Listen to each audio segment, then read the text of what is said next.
भगवान शिव से संबंधित व्रत होता है, उसमें खास तौर पर प्रदोष व्रत के दिन आपको प्रदोष काल में ही भगवान शिव की पूजा आराधना पूरी श्रद्धा भाव से करनी चाहिए। प्रदोष काल के समय भगवान शिव बहुत अधिक प्रसन्न मुद्रा में होते हैं, तांडव कर रहे होते हैं। ऐसे समय में अगर भक्त उन्हें पुकारते हैं तो उनकी सारी मनोकामनाएं भगवान शिव बहुत जल्द ही पूरी कर देते हैं। सप्ताह के 7 दिनों के नाम पर ही प्रदोष व्रत के नाम रखे गए हैं।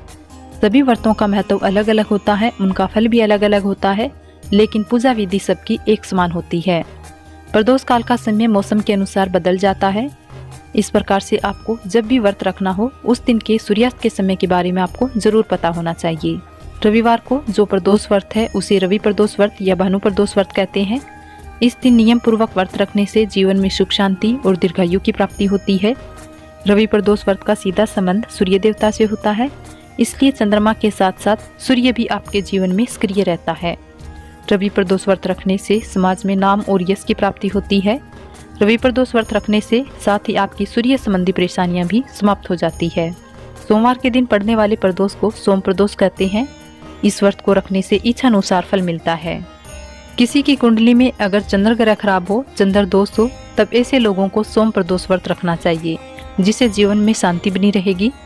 अक्सर लोग संतान प्राप्ति की कामना से भी सोम प्रदोष व्रत रखते हैं। मंगलवार के दिन पड़ने वाले प्रदोष को भूम प्रदोष व्रत कहते हैं। इस दिन स्वास्थ्य से संबंधित तमाम तरह की परेशानियों से छुटकारा मिलता है। विधि पूर्वक व्रत रखने से कर्ज से मुक्ति मिलती है। बुधवार के दिन पड़ने वाले प्रदोष को भूम्यावारा या बुध प्रदोष व्रत कहते हैं। इस व्रत को शिक्षा और ज्ञान प्राप्ति के लिए किया जाता है और जो भी मनोकामना हो उसे मन में लेकर यदि आप इस व्रत को रखते हो तो वो मनोकामना भी भगवान शिव पूरी करते हैं। गुरुवार के दिन पड़ने वाले प्रदोष को गुरु प्रदोष कहते हैं। अगर आपकी कुंडली में बृहस्पति ग्रह नीच भाव में हो, अशुभ प्रभाव में रहा हो, ऐसी स्थिति में परिवार में कलह क्लेश रहता है और पितर भी नाराज रहते हैं।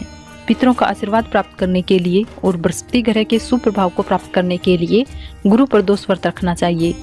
शिक्षा प्रतियोगिता से जुड़े हुए लोगों को हर काम में सफलता प्राप्त करने के लिए भी इस व्रत को रखना चाहिए।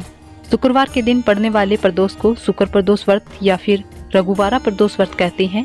जीवन में सुख शांति और सौभाग्य की प्राप्ति के लिए इस व्रत को रखा जाता है। सौभाग्य अगर है तो धन तो संपत्ति तो खुद ही मिल जाती है। शुक्र प्रदोष व्रत रखने से जीवन में हर काम में सफलता भी मिलती है। शनि प्रदोष व्रत जो कि शनिवार के दिन आता है, इस व्रत को रखने से योग्य और सौभाग्यशाली पुत्र की प्राप्ति होती है। अक्सर लोग इसे शनि देव की कृपा पाने के लिए भी रखते हैं। शनि प्रदोष व्रत रखने से भोलेनाथ के साथ ही शनि देव की कृपा भी प्राप्त हो जाती है।